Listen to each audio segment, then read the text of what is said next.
When I think of iconic courses in the Coachella Valley, I usually think of PGA West, Indian Wells, or maybe La Quinta. Eagle Falls was not exactly on my radar, and the back road you take behind the casino to get here doesn't exactly inspire confidence either. But then you get here and it's beautiful. We tipped it out today at about 6,700 yards, although I did notice that some of the yardages on the card were a bit off. Take this first hole for instance. I did not get all of that drive, and I don't really believe that it went 275. I think it's more likely that the card was just a bit off.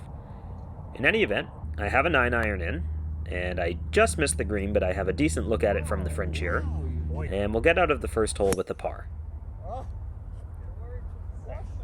I hit that one well on the second hole, but once again, I'm not sure if it went 270. This approach with my 5 hybrid is great, and look how pure these greens are rolling. I underread that one a bit, but it's just another par. The third is one of many narrow driving holes at Eagle Falls, and my draw isn't quite enough to stay out of this sand. And now I proceed to spend more time in the sand than David Hasselhoff. This one doesn't quite make it out, so it's 3 whacks in the bunker on this hole. And this 20-footer for bogey flirts with the hole, but it doesn't drop, and we'll take the day's first double. No, get friends as nice as these. It's recovery in regulation. I didn't really see that. Did that go really high in the air? Yeah. Soft? It actually did make its way to the fairway, and with the 4 hybrid I'm laying up to my favorite pitch and putt number of 100 yards. I'm aiming right at the pin here, but it actually pitches a bit left and winds up kicking off the green. But that's a good pitch back up the hill, and we get up and down for par.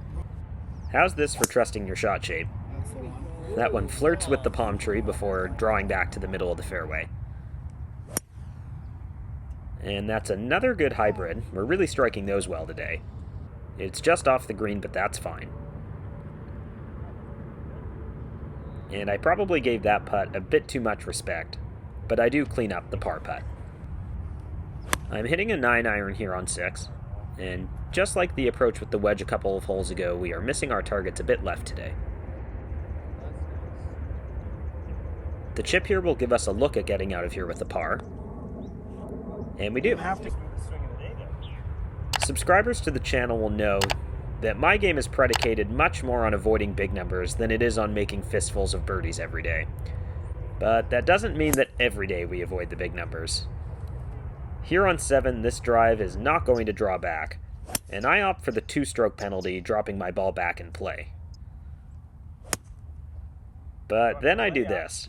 To about 130. What you were planning to do. Yeah. I'm trying to keep a good attitude here, but after the next shot, I'm about done with this hole. It's the definition of a blow-up hole. And after putting from off the green for double, this one goes to 2 or 3 feet, and I decide triple's enough. It's the draw the golf gods have dealt me, and it's the draw I'll play. And it's terrifying hitting it on this shot. I'm aiming right into a hazard on the right, but lo and behold, the draw does come out, and it ultimately kicks me left of the pin here on 8. That one almost drops, but we're just not making any from long range so far. The 9th hole is a pretty tricky 200-yard par 3, and I'm happy that mine makes its way on. Yes.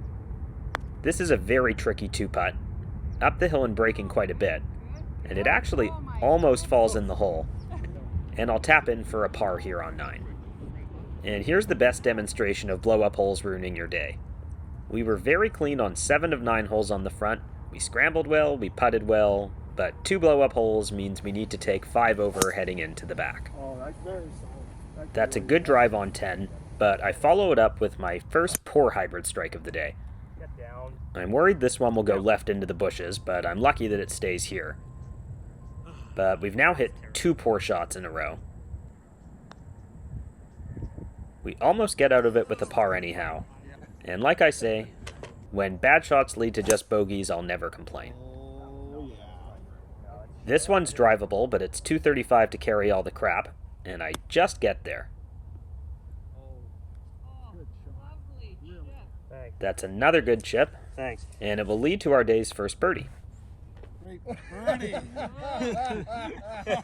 Yikes. Barely. So where's the, I missed my drive here, but it led to having to take a drop. Oh. And this 4-wood is right at some greenside water, and it's our second penalty on this hole. And blow-up holes are just becoming a thing today. We made a double and a triple on the front, Oh, nice putt. and this is another triple on 12. Oh, lovely. Yes, beauty, Adam. I try to ignore it and just keep playing golf. And on 13 I hit a good drive, I'm gonna pull it about 15 left. and the approach is short left, unfortunately. But other than the blow-up holes, we continue to do a lot of things well today, including chipping from 20 to 30 yards, and we do get up and down for par. Whoa, perfect. That is perfect. Like I said, get friends like these guys.